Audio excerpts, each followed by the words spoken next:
दोस्तों हमने बहुत बार सुना है या फिर हम हमेशा कहते हैं यार इसका दिमाग बहुत ज्यादा तेज है, ये थोड़े ही टाइम में बहुत जल्दी लर्न कर लेता है। कई लोगों का दिमाग बहुत तेज होता है, हम लोग शायद डफर हैं, शायद हम लोगों में वो कैपेबिलिटी नहीं है। तो आज हम इस टॉपिक के बारे में बात करना चाहेंगे। ऐसा कौन इंसान है जिसका दिमाग एक्चुअल में तेज है या फिर उसमें कोई स्पेशल क्वालिटीज हैं, और क्या वो क्वालिटीज अचीवेबल हैं? दोस्तों हर इंसान इन दो में से एक चीज को अपनी लाइफ का सच बनाने में लगा है। पहला, यार जो इंटेलिजेंट होता है वो बचपन से ही इंटेलिजेंट होता है, वो गॉड गिफ्टेड होता है, उसका दिमाग स्टार्टिंग से ही तेज चलता है। और दूसरा, जो लोग सोचते हैं यार ये कुछ तो अलग कर रहा है जो हम नहीं कर रहे, वो चीज क्या है? अगर हम भी वही करने लग जाएं जो ये करेगा तो हमें भी वही मिलेगा जो उसको मिला है। और इन दोनों में से आपकी जो भी लाइफ स्टेटमेंट है वो आपकी जिंदगी का सक्सेस या फेलियर डिसाइड करेगी। अगर आप पहली स्टेटमेंट ज्यादा बोलते हैं तो इसका मतलब है कि आप हर बार अपने दिमाग को कमांड देते हैं कि तू उस चीज के कैपेबल नहीं है, इसलिए तू ज्यादा मत सोच। और आपका दिमाग एग्जैक्टली वही फॉलो करता है, आपको नया कॉन्सेप्ट समझने में रोक देगा, कोई नई लर्निंग होने में रोक देगा। जबकि दूसरी स्टेटमेंट में आप अपने दिमाग को कमांड देते हो कि यार कुछ ना कुछ ऐसी चीज है, जा और उसको फाइंड कर। आपका दिमाग हमेशा ओपन रहता है उस पैटर्न को ढूंढने में कि ऐसी क्या चीज है जो आप और आपका ओपोनेंट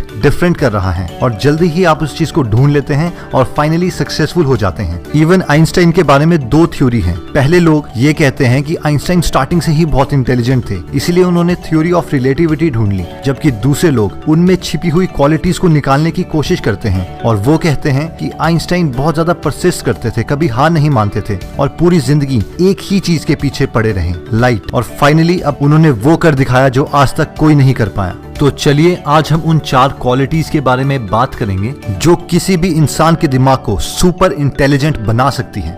अब अगर आप भगवान पे यकीन करते हैं तो आप इस चीज पे भी विश्वास रखते होंगे कि भगवान ने सबको बराबर बनाया है, और अगर उन्होंने हम सबको बराबर बनाया है तो इसका मतलब है कि कोई एक आदमी दूसरे से कुछ डिफरेंट कर रहा है। और पहली चीज जो वो डिफरेंट कर रहा है वो है फोकस। हर वो इंसान जिसका दिमाग तेज है वो एक ही चीज को बहुत ज्यादा देर तक सोच सकता है एज कम्पेयर टू बाकी सारे इंसानों से। और अगर आप एक ही चीज को बहुत देर तक सोच सकते हो तो इसका मतलब है आप उसी काम को बहुत जल्दी कर दोगे बाकी लोगों के मुकाबले। अब सवाल ये आता है कि क्या फोकस एक गॉड गिफ्टेड क्वालिटी है या इसको इम्प्रूव किया जा सकता है? तो ऑब्वियसली हर चीज को इम्प्रूव किया जा सकता है, और फोकस को भी। फोकस का मतलब है आपको अपने ब्रेन को ट्रेन करना पड़ेगा कि वो एक चीज को ही सोचें, और वो पॉसिबल है मेडिटेशन से। अगर आपने कभी ध्यान दिया हो अपने विचारों पर तो आपको पता होगा कि हम हमारे थॉट्स कंट्रोल नहीं कर पाते, और बार बार हमारा दिमाग कभी एक थॉट पर और थोड़े टाइम के बाद दूसरे थॉट पर होता है, और बहुत ही कम लोग अपने थॉट्स को कंट्रोल कर पाते हैं। अगर आप भी ये क्वालिटी अचीव करना चाहते हैं तो ये पॉसिबल है मेडिटेशन से। नेक्स्ट, जो एक्स्ट्रा ऑर्डिनरी क्वालिटी हर सुपर इंटेलिजेंट स्टूडेंट में होती है वो है प्रेफरेंस। दोस्तों हर इंसान के पास इक्वल दिमाग ही होता है, फर्क होता है तो सिर्फ छोटी बेसिक क्वालिटीज का, जैसे कि प्रेफरेंस। आप किस चीज को पहले प्रेफर करते हैं, ये चीज आपकी लाइफ में सारा फर्क डाल देगी। अगर हर रोज आपके पास 12 से 15 काम है करने के लिए, तो ये सारे काम एक ही दिन में ना सबसे इंटेलिजेंट आदमी कर सकता है ना ही सबसे डफर। अब सवाल ये आता है कि इन 12 से 15 काम में जो भी 2 या 3 काम आप उस दिन करने वाले हैं वो आप चूज कैसे करते हैं, यानी पहले किस काम को आप करना पसंद करेंगे। जो इंटेलिजेंट लोग होते हैं जिन्हें हम बोलते हैं यार इसका दिमाग तो बहुत तेज है, वो अपने सबसे इंपॉर्टेंट काम सबसे पहले करते हैं। उन्हें पता है कि अगर इन 12 से 15 काम में से ये 2 काम मैं कर लूं तो बाकी काम मैटर भी नहीं करेंगे, या ये 2 काम मेरी लाइफ में बहुत ज्यादा इंपैक्ट डाल सकते हैं बाकी सारे कामों के मुकाबले। आप चाहे कोई भी फेमस पर्सनैलिटी की किताब पढ़ लें, चाहे वो wings of fire APJ Abdul Kalam की बुक हो, the one thing Gary Keller की बुक हो, eat that frog Brian Tracy की बुक हो, millionaire real estate investor Jay Papasan और गेरी केलर की बुक हो, हर फेमस पर्सनैलिटी ने यही लिखा है कि एक रात पहले अपने सारे काम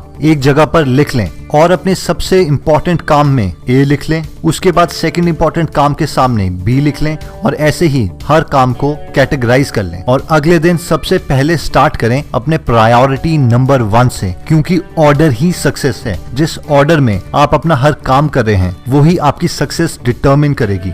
सुनने में ये क्वालिटी शायद हम में से काफी लोगों को बहुत छोटी लगे, लेकिन हम में से मैक्सिमम लोग इस चीज को फॉलो नहीं करते और फिर बोलते हैं यार हम मेहनत तो बहुत करते हैं पर होता कुछ नहीं है। अब हम मेहनत ही गलत जगह करेंगे तो हमें सक्सेस कैसे मिलेगी? अगर हम एक नासमझ इंसान की तरह अपना सर बार बार दीवार पर मारते रहें और उसे हम मेहनत कहें तो हमें कभी भी सक्सेस नहीं मिलने वाली, ना ही कोई सक्सेसफुल रास्ता। लेकिन अगर हम 2 मिनट रुक के पीछे हट के थोड़ा सा अपना दिमाग लगा लें और सामने पड़ा हुआ दरवाजा देख लें तो हम आसानी से उस दीवार को पार कर सकते हैं। और एग्जैक्टली यही काम करती है प्रायोरिटी, प्रेफरेंस हमारी जिंदगी में। चलिए दोस्तों, अगर आपको ये वीडियो अच्छा लगा और आप बाकी की 2 क्वालिटीज देखना चाहते हैं तो डिस्क्रिप्शन में दिए हुए लिंक पे जाके आप हमारे दूसरे चैनल में वो वीडियो देख सकते हैं।